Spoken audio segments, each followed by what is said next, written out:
What are some common mistakes you see people making when it comes to creating and sticking to that budget? I think the biggest one people make is like being too restrictive.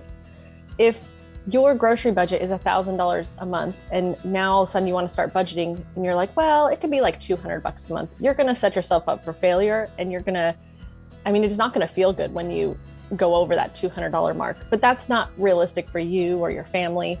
You want to challenge yourself, but you don't want to, not be realistic. Who loves budgeting?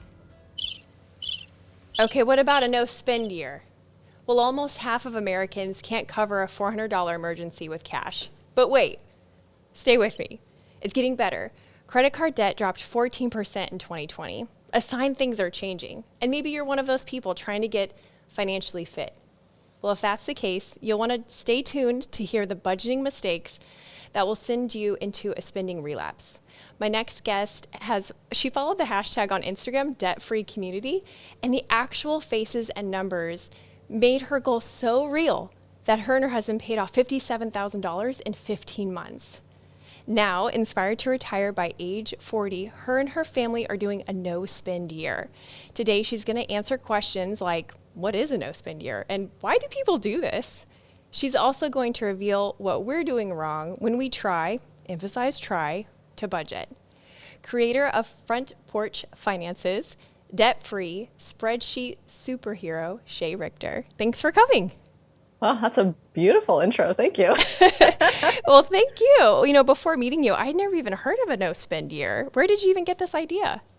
It actually came in a book I was reading, but a lot of people in the debt-free community do like no spend weeks, no spend months.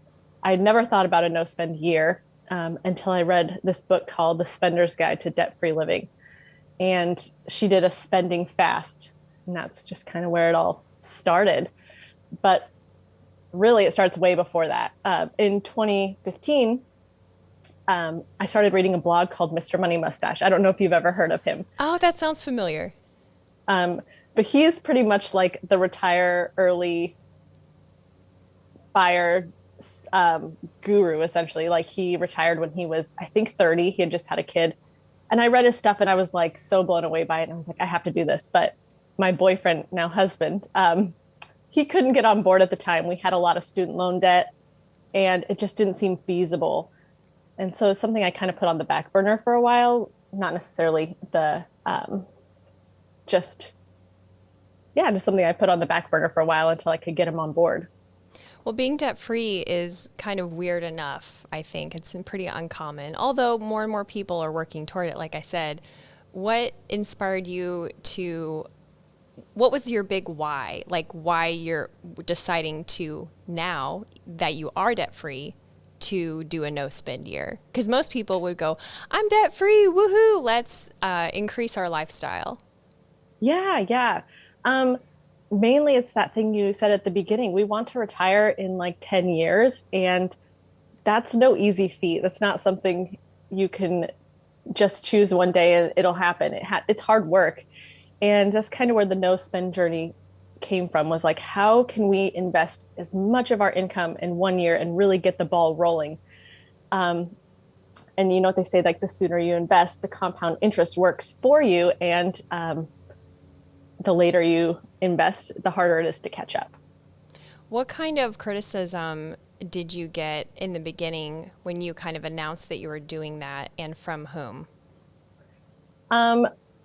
As far as my Instagram community on Front Porch Finances, it was all very positive. But when I did post on like my personal Instagram, I got a lot of flack as far as, you'll never be able to do that. No one cannot spend anything. You'll fail in a month. And it was very surprising because those are the people you consider your friends. So that was kind of an interesting reaction I didn't expect. Have you joined any of the no buy groups on Facebook? That was a question one of my listeners was asking about. I didn't even know those were a thing. Yeah, they are seriously fabulous. I've been a part of one for almost a year, and the community is so wonderful. Honestly, that's where I've gotten both of my children's birthday presents for this year because I'm not buying them gifts, which is crazy in itself. But um, the gifts that people offer up on buy nothing pages are astounding. I've seen everything from like plants and gardening supplies to like really expensive Dutch ovens and pretty much anything in between. It's really crazy. So are these barters? No, it's just you go through your house and you find something you don't want, and you just say, "Hey, is there anyone that could use this?" And people usually there's a lot of people that'll comment, and then someone gets chosen as like a winner, and they just come pick up. And the great way the community works is like I see something I need, so I ask, like, can I have it? And then whenever I find something around my house that I feel like could be utilized for someone else, I'll give it away. So last week I gave away, I have a pretty expensive like breast pump. It had all new parts that hadn't been used. And so that's what I gave away last week to a mom in need. That blows my mind. That's, now, I would definitely want to get into what your rules were for, because I understand everybody's no spend year or no spend, month is different. But how did you prepare to have a no spend year? Like, did you stock up on any certain thing, or were there any special preparations? Um, some preparations I did were like um, unsubscribing to like emails. Like I tried to declutter a little bit my life in that sense because when you pull up your inbox in the morning and you see like so and so is having a 75% off sale, that's going to draw you in and you're going to want to check it out. So like ways I prepared to be successful, that was one of them was like declutter my inbox, unsubscribe. Same with apps, like getting rid of food apps or whatever that could tempt you essentially. Um, Other things I did was I didn't necessarily stock up, but I did purchase um, like some things that I knew I might need in the next year. So I purchased a thing of kids' pajamas because we do family pictures and Christmas pajamas. And my youngest could wear my oldest. My husband and I still have the jammies. So I just purchased like one pair for my oldest daughter so we could still do matching family pajamas. Um, but other than that, it was just writing out the rules and what I can and can't do essentially. Okay, so that's definitely what I want to dig into. But before I forget, did you cancel Amazon Prime? So I'm actually, when you have Amazon Prime, you can actually invite like multiple people to your Amazon Prime under your one membership. So I've been under my dad's for like years and I've never had to pay. But I have one of my rules on my no buy year is no Amazon. So I have not purchased anything on Amazon this entire year. Oh my gosh, I would definitely get the shakes. That would be It's so hard for me. crazy. Okay, so let's start with how you established these rules. Like, did mama just say, these are the rules, or did you, you and your husband made them together? And then I want to know what your rules are. So I definitely came up with all the rules myself. This whole thing is like my own doing. My husband just kind of goes along with whatever I put out there, whatever crazy idea I have each year. He's not really a spender, so it doesn't really affect him too much. Um, so I guess how I set up my rules was I really thought about one, my lifestyle, like what kind of life do I want to live next year? What things am I not willing to give up? What things could I care less about? But also challenge myself a little bit in between, I guess. So I kind of separated it into things I can do and I can't do. Um, so a lot of people, when they think of no spend or no buy year, they think that you literally cannot buy anything. Like you're going to starve and your house will be taken away from you and like all that crazy stuff. But that's not really what it is, essentially. Everyone kind of gets to make up their own rules. And so the things that I can do are essentially the essentials like food, housing stuff. Obviously, if something needs to be repaired, we're going to repair it.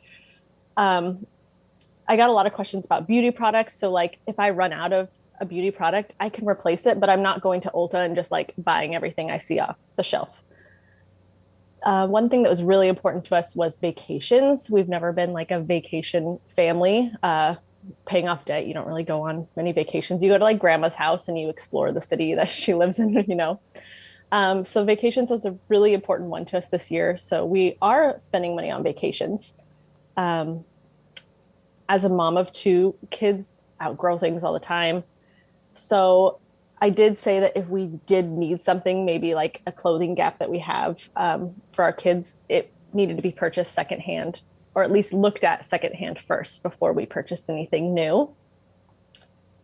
Uh, Garden stuff. We grow a huge garden. Last year, I'm still pretty much a newbie, but last year we grew a ton of produce, and it really helped our grocery budget during the summer. So one thing I guess I allotted for was spending money on stuff for the garden. And then my last can rule is that I can sell anything essentially in the house that's mine. I can't sell my husband's stuff, but I can sell anything in the house, and then I can use that money however I see fit. So if there is something that I really want that's not a part of my no spend journey, I can still save up money and spend it however I want. Typically, I just sell my clothes on Poshmark. I get like $50 a month, and I pretty much just save it for yard sale season because that's my favorite time of year, is buying nice stuff secondhand at people's yard sales. It's more fun to get a good deal anyway. So this kind of just sounds like a really strict budget. Is it different than just having a really strict budget? Well, I think that you don't want to be too restrictive with your budget. So when you're just doing like, I feel like when we paid off debt, we would still throw in like a let's go out to eat here and there, where that's like one of our no rules, is like we're not going out to eat. Um, Even things like Amazon necessarily can be a part of your budget. People buy like their diapers or food products or whatever. But I just wanted to kind of like rewire my brain that I didn't need that instant, like 2 day shipping, let's get it here now mentality. And over the past few years, I've really been thinking about being less of a consumer, um, trying to be more intentional with my purchases. Um, so I would say it's at least more restrictive than I think my budget was during my debt-free journey, minus the vacations portion. Yeah, and that's what's so interesting to me about it because, when we became debt-free, we were like chomping at the bit. Like, what's the first thing we were going to buy? And you like entered adulthood when you buy a lawnmower. And we took pictures of it, and we were so excited to be debt free. But what you're saying actually transitions nice into the idea of minimalism, being intentional. You've talked in your YouTube videos about the connection between minimalism and abundance mentality. And typically when people think of abundance, we think of lavishness, excess, name brands, right? So how, in your mind and in your experience, is minimalism connected to abundance? Well, I think that minimalism and like any big financial goal, they're really one and the same. And I found that before paying off debt, I mean, I had a lot of stuff. I still kind of have a lot of stuff essentially, but I had so much stuff that didn't serve me. It didn't have a purpose. And like now that we have bigger goals in our life, we only want to keep what actually has a purpose, what actually will serve us. And you can always use that stuff to make money. I mean, honestly, you purchased those things, and it's good to get some money back out of them, especially if you're not using them or utilizing them. But it also allows you to be more intentional about like what you bring into your home too. Like, you don't just go to the store and like purchase a bunch of stuff. You're going to buy something that's going to have a purpose and a use. Like when we moved into this house, we don't have a lot of like pictures and stuff, minus this picture behind me, but I try to utilize things like I already own to make a wall nice. So like I have a little wall where I hang up my cute hats, and like that's the decor for the wall. I didn't have to go purchase something just to purchase something to put in my house, if that makes sense. So it's more like about abundance of the things that truly bring you joy. Yeah. And so you're achieving that goal of becoming debt free kind of made you realize that, okay, when we look at our decisions, especially our purchasing decisions, if we bring intentionality to that, then what we do buy brings us gives us more than if we bought lots of things that gave us less satisfaction. Is that about Yeah. right? Okay. Yeah, and I also think that like has a lot to do like we're also like a quality over quantity type family. There was the years, where I would go and buy the really cheap like clothes all the time that would get a hole in like a week. But now we will purchase like higher quality things when needed, that will last us longer. Typically, it's secondhand. You can find lots of quality stuff for really inexpensive. Like last week at a yard sale, I got my 2 year old a super nice like down jacket in great condition for $1. And it's like you can't even go to the cheapest store and get a crappy jacket for under like $20. No, I feel like you have all the hacks. And now you're a financial coach, and your kind of specialty is helping people get their budget systems going, especially when their goal is to be debt free, right? Yes. Mm-hmm. What are some common mistakes you see people making when it comes to creating and sticking to that budget? I think the biggest one people make is like being too restrictive. If your grocery budget is $1,000 a month and now all of a sudden you want to start budgeting and you're like, well, it could be like 200 bucks a month, you're going to set yourself up for failure, and it's not going to feel good when you go over that $200 mark. But that's not realistic for you or your family. You want to challenge yourself, but you don't want to, yeah, not be realistic. It would be maybe something like $800 instead of 1,000. You don't want to like, even cutting it in half would be a lot. But I think that's the first mistake I typically see, is like people are way too restrictive with their budget. Maybe there's someone who goes out to get Starbucks every day, and maybe you don't need it every day, but maybe you get it like once a week as a treat. Don't completely cut it out, because you're more likely to just drive through the drive through when you drive by one day because you can't take it anymore.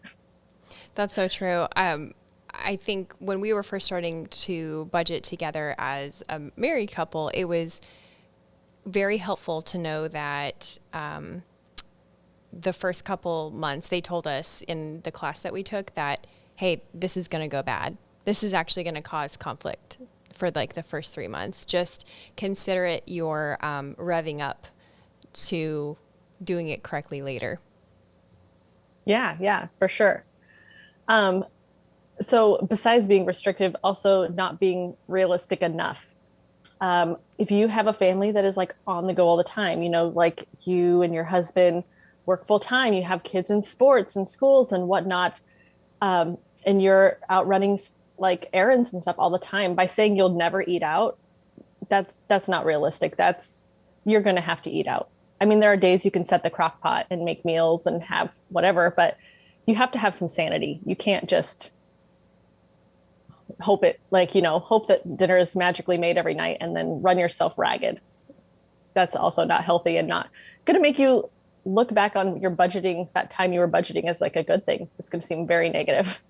Absolutely. Yeah, those are two really good tips. Okay, so first is too restrictive. Second is not realistic. Mm-hmm. What's the third? Not being creative enough. Wait, creativity and budget? That does not sound like two things that go together. Right?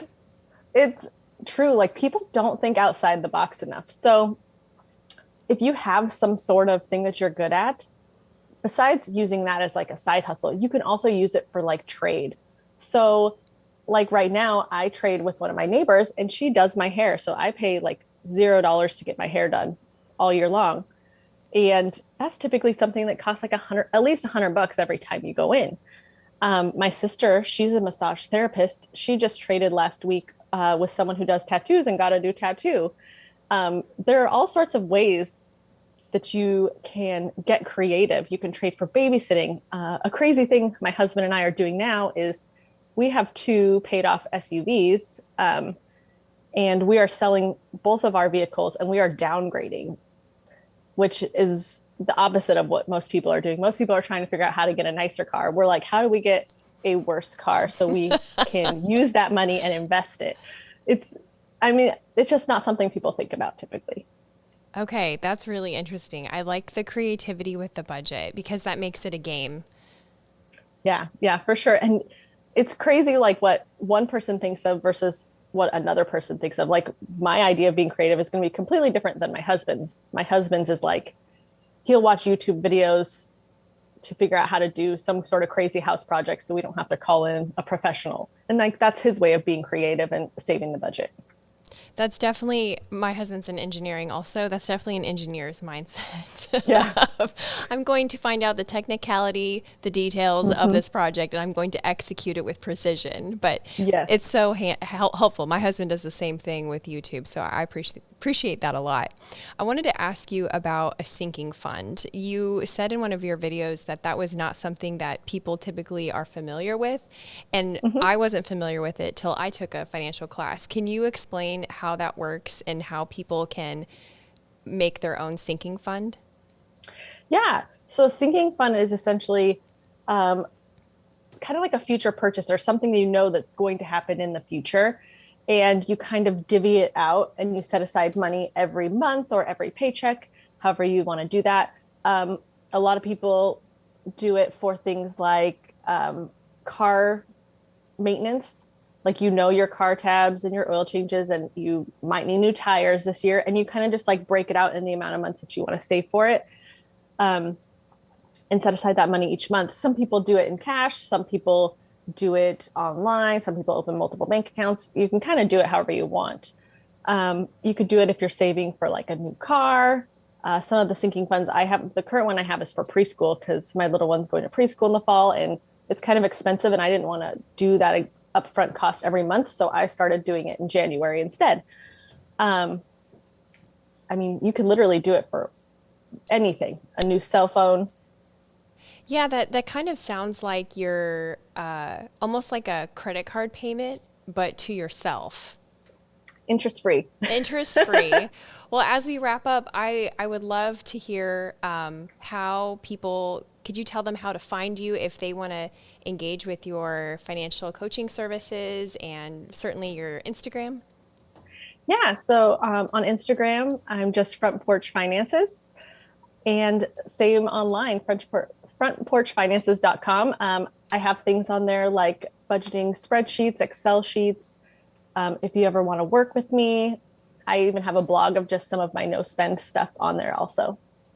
That's so awesome. Thank you so much for sharing with us. I'm really intrigued by this whole concept, and I hope that my listeners are too. I think, like I said, a lot of people are looking to be more financially prepared, feel more secure, and maybe it's not a whole year, but maybe if it's a month, I think this is a Yeah. really interesting project that can become like a family, like a game to see how much you can either pay off debt with or maybe even save for vacation. But whatever the case, it kind of puts the power back in your court. And I love that. Yeah. Awesome. Thank you so much for having me. This was so fun. Thank you. Woo, that's a wrap, girl. Great job. Hey, you're still here. That's awesome. Hope to see you next week too. I talk with the most interesting people that you've probably never heard of. Most of them are paradoxical and bring an opportunity for you to grow as a person. So if you like bright, meaningful entertainment, be sure to subscribe and hit the bell for notifications.